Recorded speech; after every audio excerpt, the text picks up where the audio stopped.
The morning sun cast long shadows across the marble steps of the federal courthouse as Sergeant Marcus Thompson adjusted his ceremonial uniform one final time. The brass buttons gleamed against the deep blue fabric, and his polished boots reflected the early light like mirrors. Today was different from his usual duties at the royal palace. Today, he would serve as an honor guard during a high-profile court hearing involving national security matters. Marcus had served in the Royal Guard for 12 years, following in the footsteps of his father and grandfather before him. The Thompson family had protected the crown for 3 generations, and Marcus wore that legacy with pride. His rifle, a ceremonial piece passed down through generations of guards, bore the royal seal and had never been fired in anger. It was a symbol of duty, honor, and unwavering loyalty to the crown and country. The courthouse buzzed with activity as lawyers, journalists, and court officials prepared for what promised to be a contentious hearing. The case involved allegations of government surveillance overreach, and tensions ran high between civil liberties advocates and national security officials. Marcus understood the gravity of the situation, which was why the Royal Guard had been requested to provide security alongside regular court marshals. As Marcus took his position near the entrance to the main courtroom, he noticed the curious glances from passing civilians. Some nodded respectfully, recognizing the significance of the Royal Guard's presence. Others seemed puzzled by the ceremonial nature of his uniform and weapon. Marcus had grown accustomed to such reactions over the years. The Royal Guard was steeped in tradition, and not everyone understood the importance of maintaining those customs in modern times. Judge Patricia Hawthorne arrived at the courthouse 30 minutes before the hearing was scheduled to begin. Known afar throughout the legal community for her sharp intellect and no-nonsense approach to courtroom proceedings, Judge Hawthorne had built a reputation as one of the most respected jurists in the federal system. She had presided over numerous high-profile cases during her 25-year career, from corporate fraud scandals to terrorism trials. However, Judge Hawthorne was also known for her strict interpretation of courtroom protocol. She believed that the dignity of the court must be maintained at all costs, and she had little patience for what she perceived as unnecessary displays or disruptions. Her courtroom was her domain, and she ruled it with an iron fist wrapped in judicial robes. As Judge Hawthorne made her way through the courthouse corridors, she spotted Marcus standing at attention near the courtroom entrance. Her eyes immediately focused on the ceremonial rifle he carried. Despite understanding that the Royal Guard was present for security purposes, she felt an immediate surge of displeasure. In her view, weapons of any kind had no place in a courtroom unless carried by properly designated law enforcement officers. The judge approached Marcus with purposeful strides, her black robes billowing behind her like storm clouds. Court officials and attorneys who recognized her expression quickly moved aside, sensing that a confrontation was brewing. Marcus, trained to maintain perfect composure regardless of circumstances, remained at attention as the judge approached. "Sergeant," Judge Hawthorne said, her voice carrying the authority of decades on the bench, "I need to speak with you immediately about your weapon." Marcus turned to face the judge, maintaining proper military bearing. "Yes, Your Honor. How may I assist you?" Judge Hawthorne's expression remained stern as she gestured toward the ceremonial rifle. "I'm concerned about the appropriateness of that weapon in my courtroom. While I understand you're here in an official capacity, I question whether armed guards are necessary for today's proceedings." The conversation attracted the attention of nearby court personnel, lawyers, and journalists who had arrived early to secure good seats for the hearing. Word quickly spread through the courthouse corridors that Judge Hawthorne was confronting the Royal Guard representative about his weapon. Some observers began gathering at a respectful distance, curious to witness how the situation would unfold. Marcus listened carefully to Judge Hawthorne's concerns, understanding her position while also recognizing his duty to maintain the traditions and protocols of the Royal Guard. He had encountered similar situations before, though never with such a high-ranking judicial officer.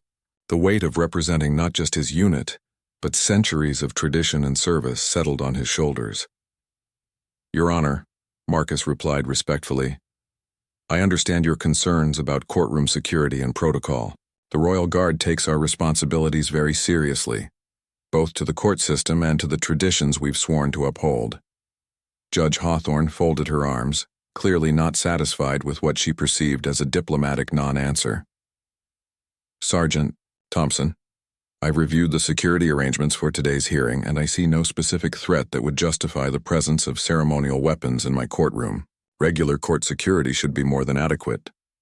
The tension in the corridor became palpable as more people gathered to observe the exchange. Reporters began discreetly taking notes, sensing that this confrontation might become a story in itself.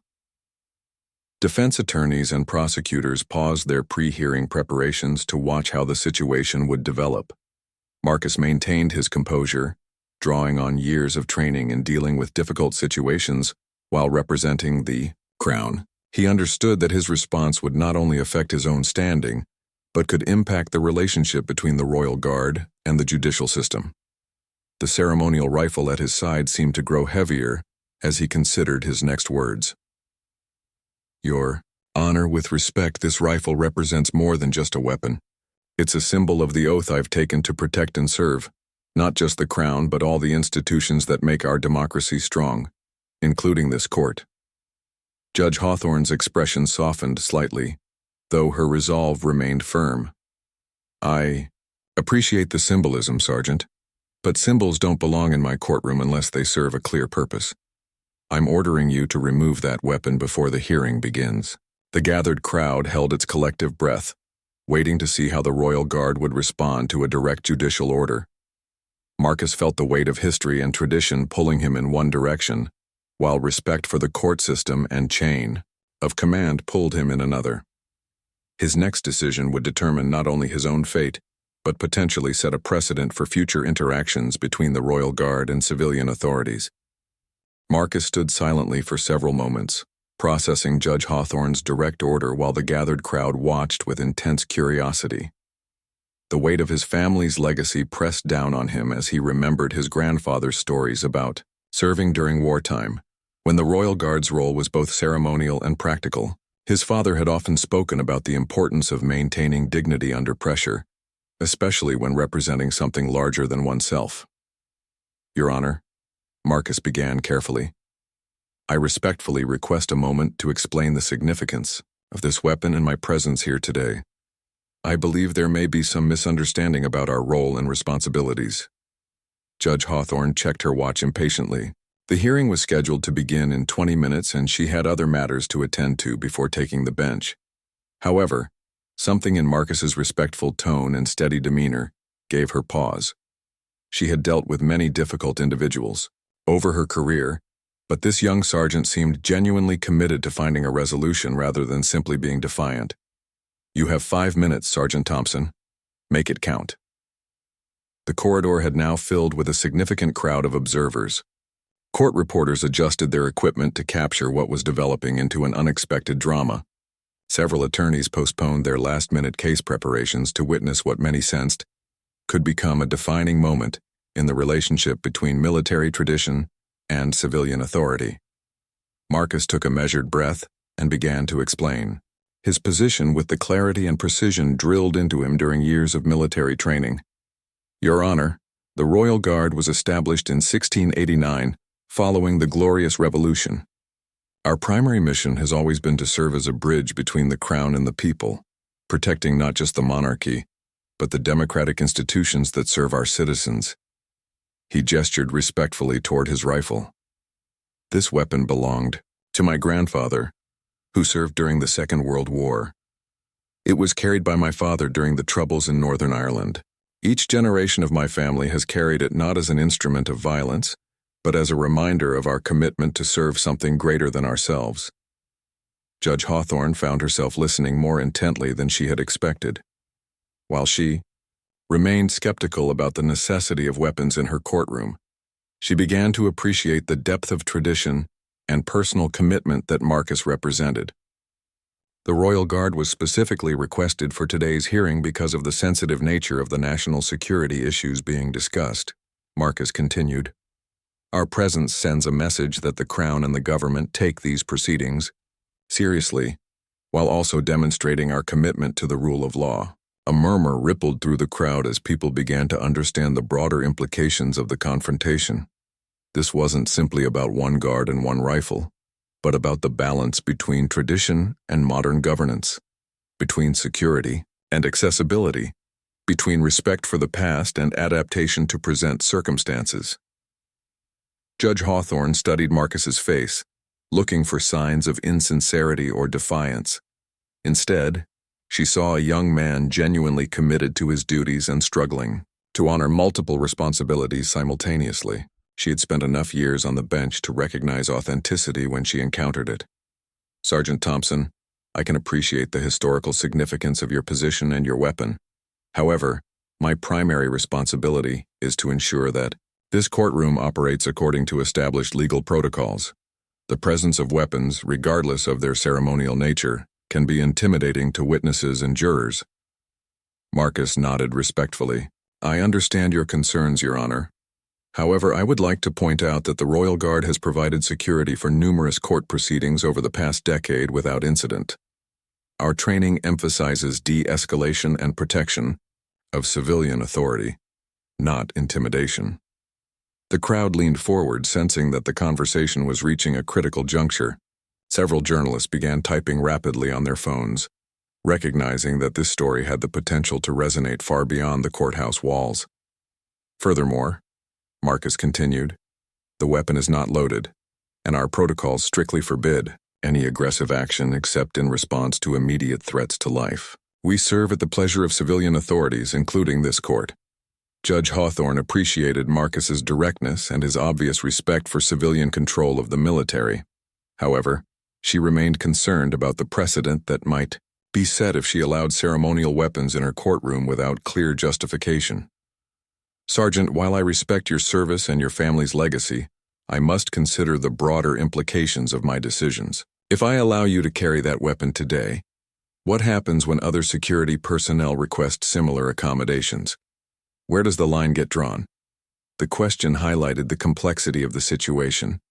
This wasn't just about Marcus and Judge Hawthorne, but about establishing principles that would guide future interactions between military tradition and civilian governance.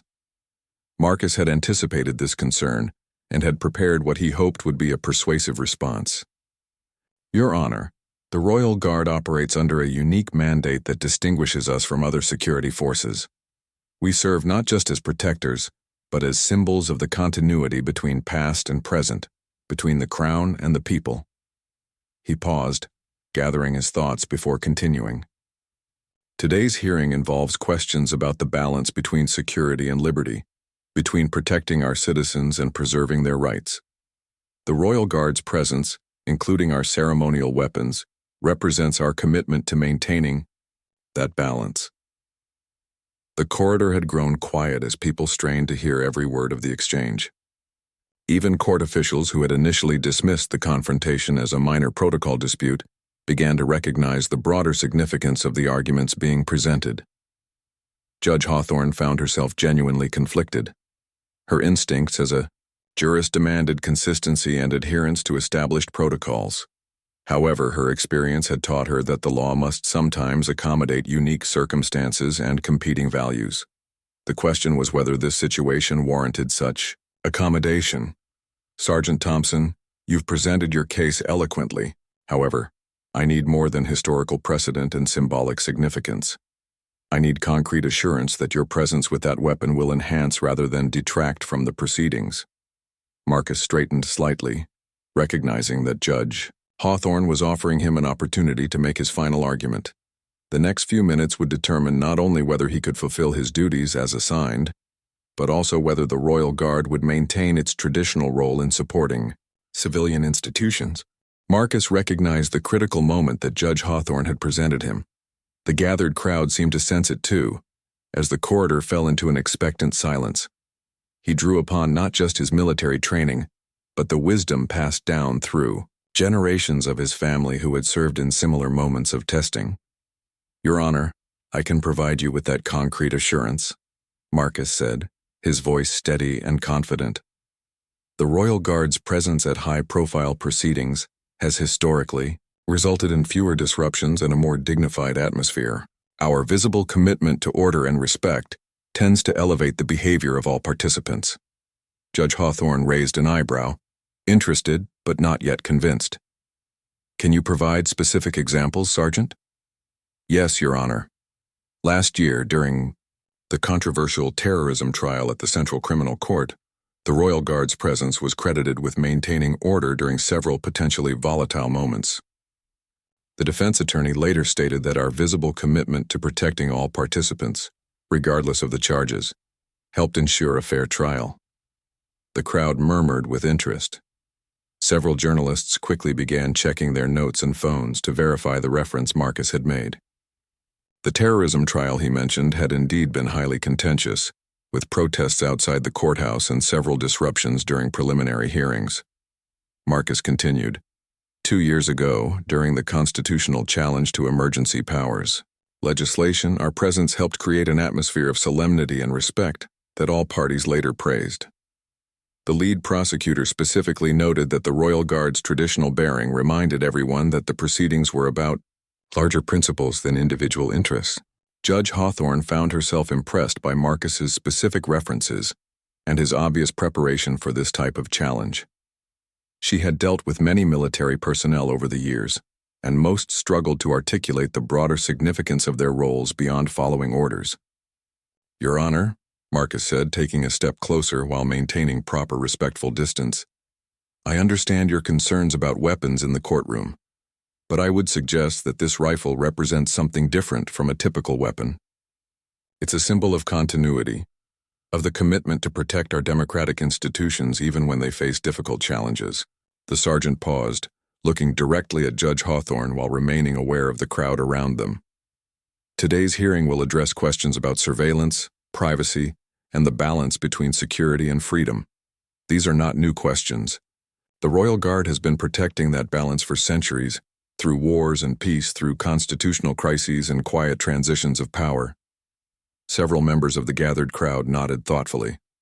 The morning's confrontation had evolved into something more profound than a simple dispute over protocol. It had become a discussion about values, tradition, and the role of symbols in democratic society. Judge Hawthorne glanced at her watch again, but with less impatience than before. The hearing would begin soon, but she found herself genuinely engaged with the questions Marcus was raising. Sergeant Thompson, you speak eloquently about symbols and tradition, but how do I know that your weapon won't intimidate witnesses or make participants feel unsafe? Marcus had expected this question and had prepared what he hoped would be his most persuasive argument. Your Honor, with your permission, I'd like to share something my grandfather told me about serving during the war. He said that the Royal Guard's job was never to make people feel afraid, but to make them feel protected. The difference is in how we carry ourselves and how we interact with others. He gestured toward his rifle with obvious respect and care. This weapon has never been pointed at a civilian in anger. It has never been used to threaten or intimidate. It has only been carried by men who swore to protect those who cannot protect themselves and to serve institutions larger than their own interests. The emotional weight of Marcus's words seemed to affect several people in the crowd. A few elderly observers nodded knowingly, perhaps remembering their own experiences with military service or their family's military traditions. Furthermore, Marcus continued, the Royal Guard's Code of Conduct specifically requires us to present ourselves in a manner that inspires confidence and respect, never fear. If any participant in today's proceedings feels intimidated by my presence, I will immediately remove myself from the courtroom. Judge Hawthorne appreciated both the substance and the tone of Marcus's commitment. She had presided over enough cases to recognize the difference between empty promises and genuine commitments. This young sergeant seemed to understand the weight of his words and the responsibilities they carried. Your Honor, Marcus said, preparing to make his final point, I believe that today's hearing would actually benefit from a reminder of the traditions and values that have sustained our democracy through difficult times.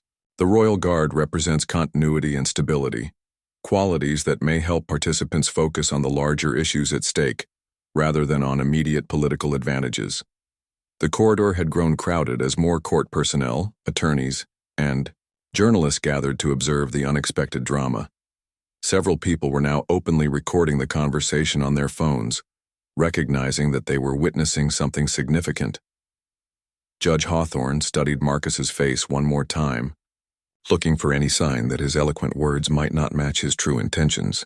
She had learned over her years on the bench to trust her instincts about people's character, and her instincts told her that this young man was genuinely committed to the principles he espoused. Sergeant Thompson, you've made a compelling case for the symbolic importance of your role. However, I still have practical concerns about the presence of weapons in my courtroom, regardless of their ceremonial nature. Marcus nodded respectfully. I understand, Your Honor. Perhaps there's a compromise that would address your concerns while allowing the Royal Guard to fulfill its traditional role. Judge Hawthorne looked intrigued.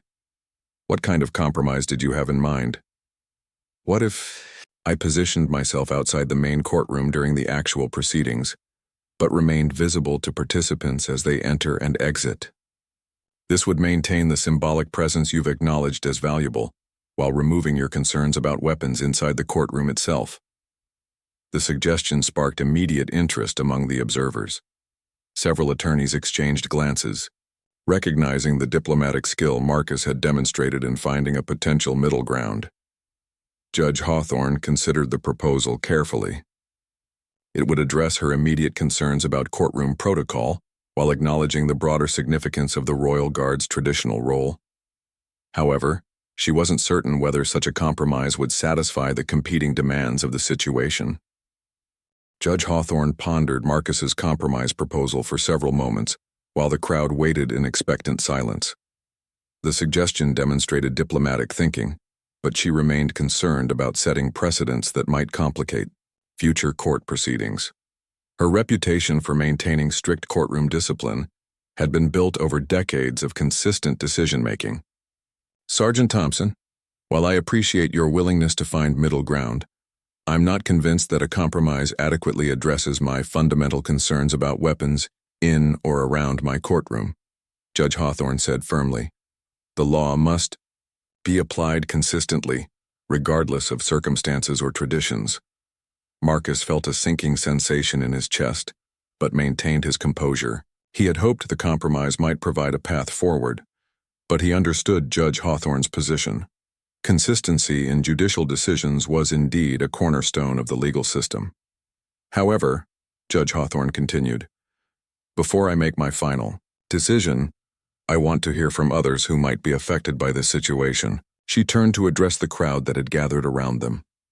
Are there any attorneys scheduled to participate in today's hearing who would like to comment on this matter?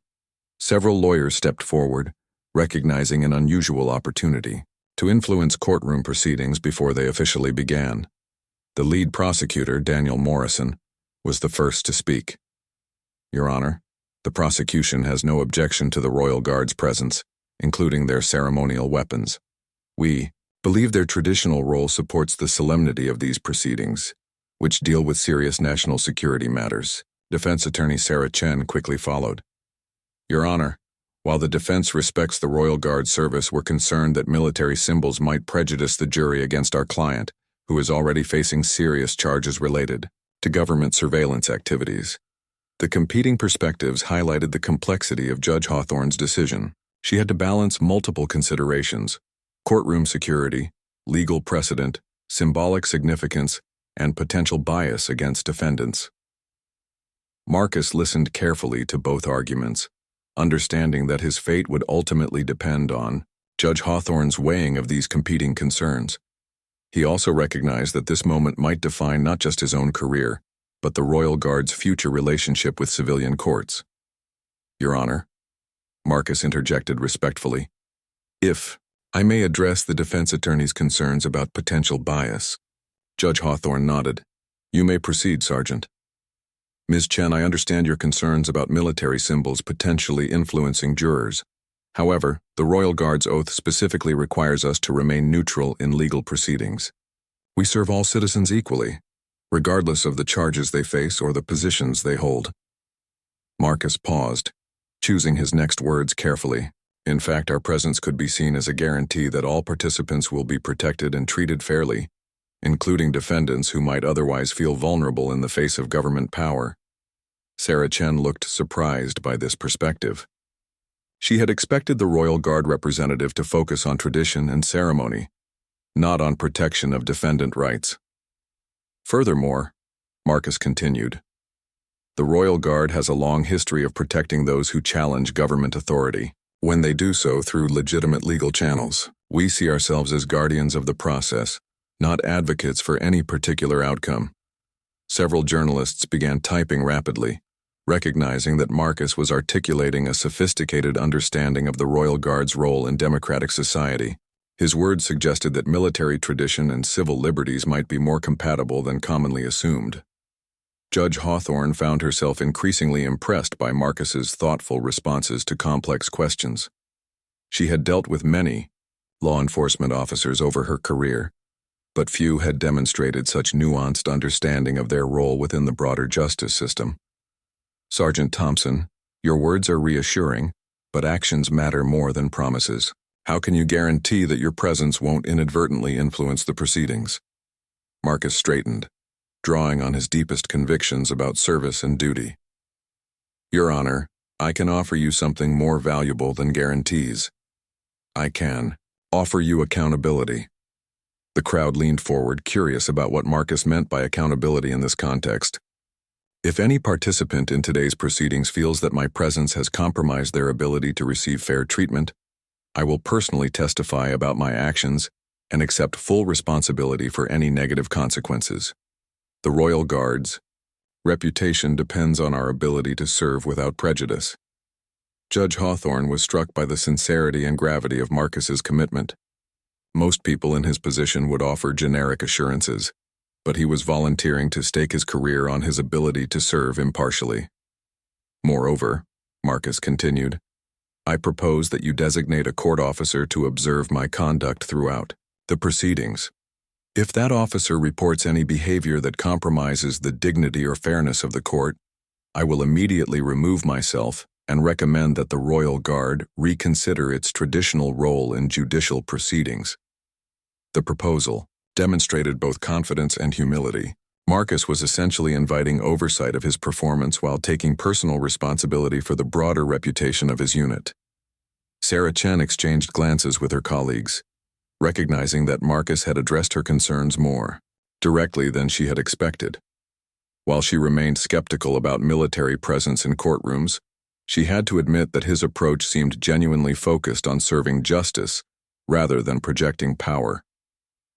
Daniel Morrison nodded approvingly. As a prosecutor, he appreciated Marcus's understanding of the need for impartial justice. Too many law enforcement officers seem to view courts as extensions of their own authority, rather than as independent institutions.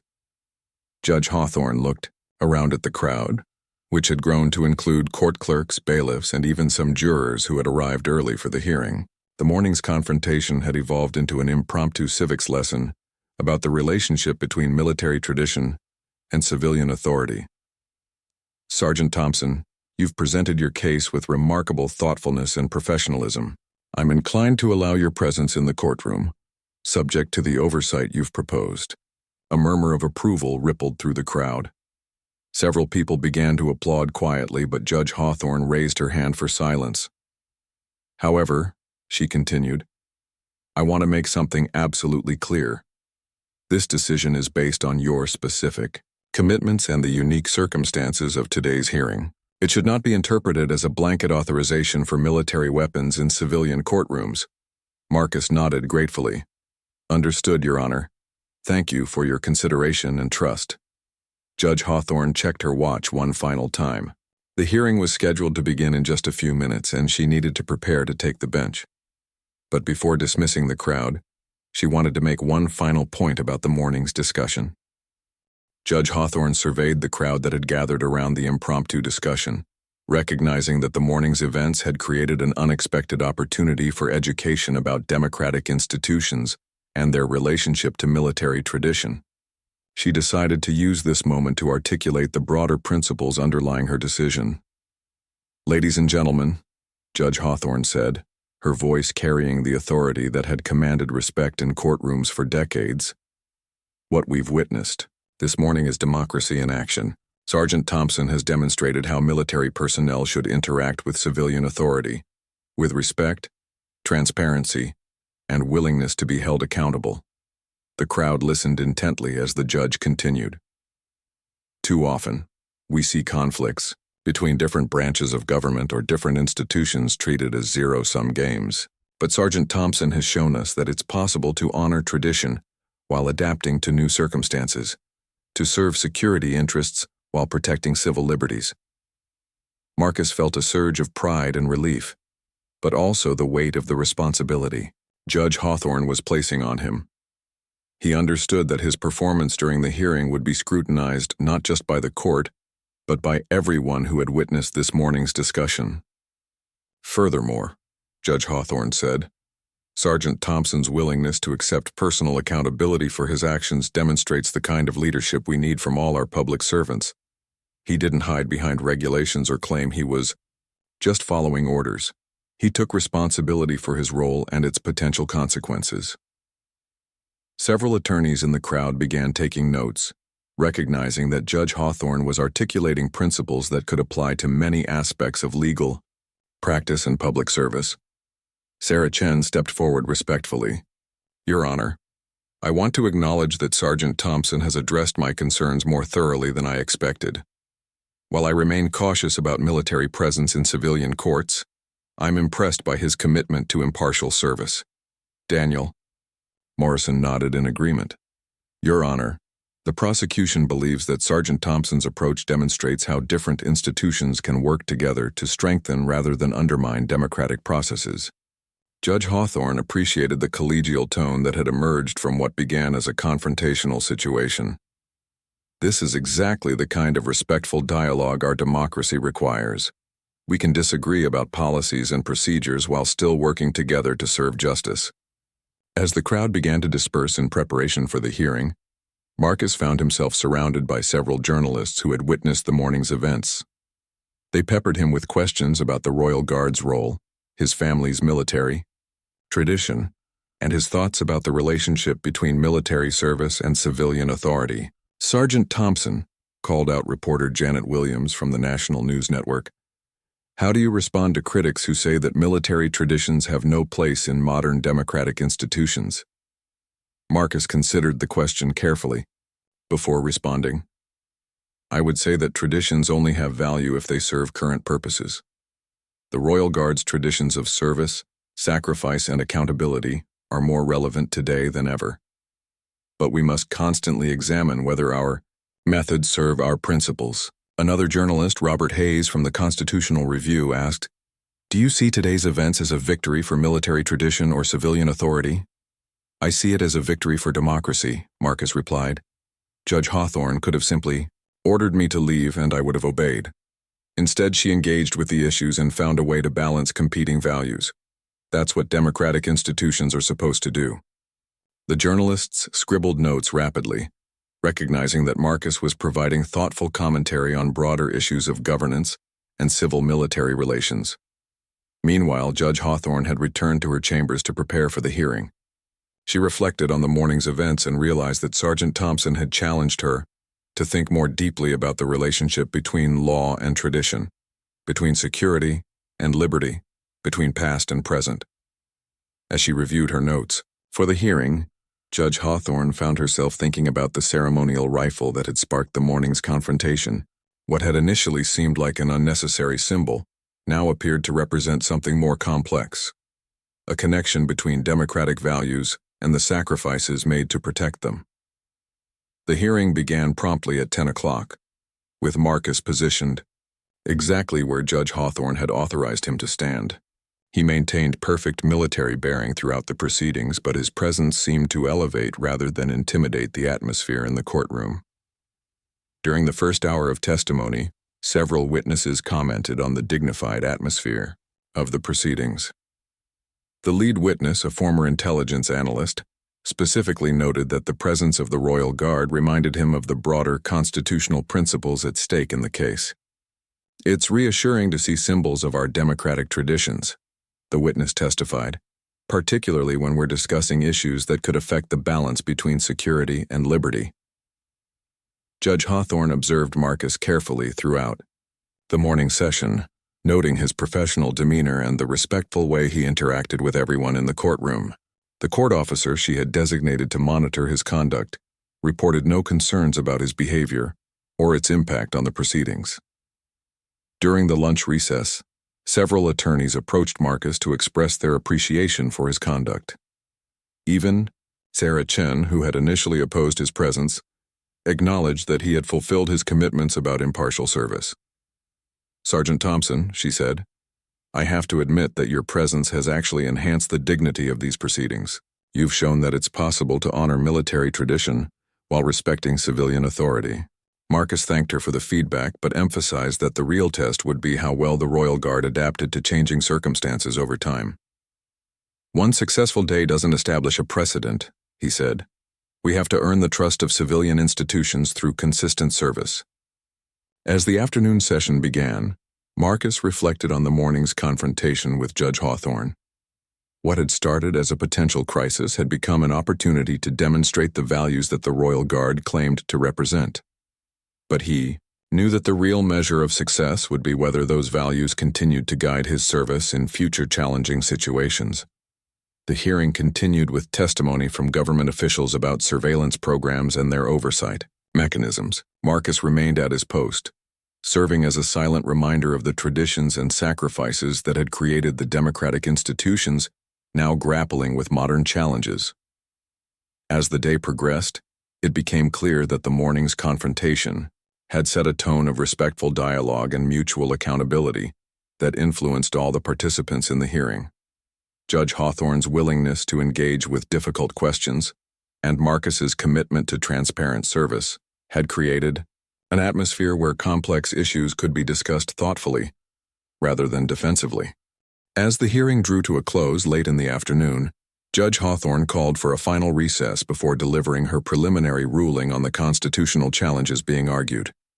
The day had proceeded more smoothly than anyone had anticipated, with thoughtful testimony from witnesses and respectful questioning from attorneys on both sides. During the recess, Marcus maintained his position near the courtroom entrance, but he noticed that people were approaching him differently than they had in the morning. Instead of curious stares or suspicious glances, he received respectful nods and even a few words of thanks from court personnel and members of the public who had observed the proceedings. An elderly veteran named Frank Mitchell, who had been following the case because of his concerns about government surveillance, approached Marcus during the break. "Son," he said quietly, "I served in Korea, and I want you to know that you've done your unit proud today. You've shown what military service really means." Marcus thanked the veteran for his kind words, but Frank wasn't finished. "I was skeptical this morning when I saw that judge challenging you. Thought she was just being difficult. But watching how you handled yourself, and how she listened to your arguments, that's how democracy is supposed to work." Several other observers had similar reactions. Mary Rodriguez, a high school civics teacher who had brought her advanced placement students to observe the hearing, told Marcus that his morning confrontation with Judge Hawthorne would become a case study in her classes about civil-military relations. "You've shown my students that military personnel can serve democracy by thinking critically about their roles, not just by following orders blindly," she explained. "That's a lesson they'll remember long after they forget the details of this case." As the recess ended and participants returned to the courtroom, Marcus reflected on how profoundly the day had changed his understanding of his own service. He had always taken pride in maintaining the traditions of the Royal Guard, but he now realized that those traditions were only meaningful if they served broader democratic values. Judge Hawthorne returned to the bench and called the court to order. "Before I address the constitutional issues raised in today's hearing, I want to comment on something that occurred this morning that has influenced my thinking about the broader questions we've been discussing." The courtroom fell silent as participants sensed that Judge Hawthorne was about to address the morning's confrontation with Marcus. Attorneys on both sides leaned forward, curious about how she would frame the incident for the official record. "This morning, I challenged Sergeant Thompson about his right to carry a ceremonial weapon in my courtroom. What followed was not a typical exchange between a judge and a security officer, but rather a thoughtful discussion about the relationship between tradition and law, between military service and civilian authority. Marcus stood at attention, unsure whether Judge Hawthorne's comments would be praise or criticism of his conduct during their morning confrontation. Sergeant Thompson could have simply cited regulations or claimed he was following orders. Instead, he engaged with the constitutional principles underlying my concerns. He demonstrated that military tradition, properly understood, supports rather than threatens civilian democratic institutions. A murmur of approval rippled through the courtroom as observers began to understand the significance of Judge Hawthorne's remarks. More importantly, Judge Hawthorne continued, Sergeant Thompson showed us what accountability looks like in practice. He didn't ask for special privileges or hide behind his uniform. He accepted responsibility for his actions and their potential consequences. He volunteered to submit to oversight and agreed to remove himself if his presence compromised the integrity of these proceedings. The judge paused, looking directly at Marcus before continuing. Throughout today's hearing, Sergeant Thompson has fulfilled every commitment he made this morning. His presence has enhanced rather than diminished the dignity of these proceedings. He has demonstrated that it is possible to honor military tradition while serving civilian democratic values. Marcus felt a surge of emotion, but maintained his composure, understanding that Judge Hawthorne was using his example to make broader points about democratic governance and public service. The constitutional questions we've been discussing today, about the balance between security and liberty, about government accountability, about the protection of individual rights, these are not abstract legal principles. They are living values that must be embodied by the people who serve our democratic institutions. Judge Hawthorne's voice grew stronger as she developed her theme. Sergeant Thompson has shown us that military personnel can serve democracy not by avoiding civilian oversight, but by embracing it. Not by claiming special privileges, but by accepting special responsibilities. Several attorneys began taking detailed notes, recognizing that Judge Hawthorne was articulating principles that would influence her ruling on the constitutional challenges being argued. This brings me to my preliminary ruling on the surveillance programs that have been the subject of today's hearing, Judge Hawthorne announced. Like Sergeant Thompson's ceremonial rifle, these programs claim to serve legitimate purposes, protecting national security and public safety. But also, like that rifle, they must be subject to civilian oversight and democratic accountability. The courtroom became even more quiet as participants realized that Judge Hawthorne was connecting the morning's confrontation to her judicial decision on the main case. The government has argued that national security requirements justify reduced oversight of surveillance activities, but Sergeant Thompson has demonstrated that those who serve security interests can also serve democratic values. There is no inherent conflict between protecting our citizens and protecting their constitutional rights. Marcus began to understand that his morning confrontation with Judge Hawthorne had become part of the legal reasoning in a significant constitutional case. The weight of this responsibility was both humbling and inspiring. Therefore, Judge Hawthorne continued, I am ruling that the surveillance programs in question must be subject to enhanced civilian oversight, including regular reporting to Congress and judicial review of their implementation. Like all government power, these programs serve democracy best when they operate with transparency and accountability. The ruling represented a significant victory for civil liberties advocates, but Judge Hawthorne wasn't finished with her remarks about the broader lessons of the day. I want to thank all the participants in today's hearing for the respectful and thoughtful manner in which they have addressed these complex issues. But I particularly want to acknowledge Sergeant Thompson, whose conduct this morning reminded us all of what public service should look like. Judge Hawthorne stood preparing to adjourn the hearing, but she had one final comment to make. When I first saw Sergeant Thompson this morning, I saw a potential problem, a man with a weapon who might disrupt my courtroom. What I discovered was a public servant who understood that his greatest weapon was his commitment to democratic values. His rifle was merely a symbol of that commitment. The judge looked around the courtroom, making eye contact with attorneys, journalists, and members of the public who had witnessed the day's events. Sergeant Thompson's response to my challenge this morning demonstrated something we sometimes forget in our polarized times, that people of good faith can disagree about methods while still sharing fundamental values. We can debate the proper role of tradition in modern institutions, the appropriate balance between security and liberty, the best ways to protect democratic values. But we must never forget that those debates are only possible because people like Sergeant Thompson have been willing to serve something larger than themselves. As Judge Hawthorne prepared to deliver her final words, the entire courtroom seemed to hold its breath. What had begun as a routine hearing about surveillance programs had become something much more significant, a meditation on democracy, service, and the relationship between tradition and progress. This court is now adjourned, Judge Hawthorne announced.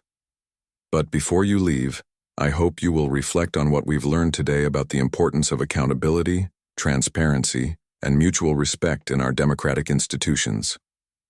As the judge left the bench, the courtroom erupted in sustained applause. People stood and turned toward Marcus, recognizing that his morning confrontation with Judge Hawthorne had set the tone for everything that followed. Attorneys from both sides approached him to express their appreciation for his conduct and its influence on the day's proceedings. Janet Williams, the television reporter who had questioned Marcus during the lunch break, approached him as the courtroom cleared. Sergeant Thompson, Judge Hawthorne's remarks suggest that your morning confrontation influenced her ruling on the surveillance case. How do you feel about that? Marcus considered the question carefully before responding. I feel honored that Judge Hawthorne found our discussion useful, but I want to emphasize that she made her ruling based on constitutional principles, not on personal considerations. That's exactly what we should expect from our judicial system. Robert Hayes from the Constitutional Review pressed further. Do you see today's events as validation of the Royal Guard's traditional role in civilian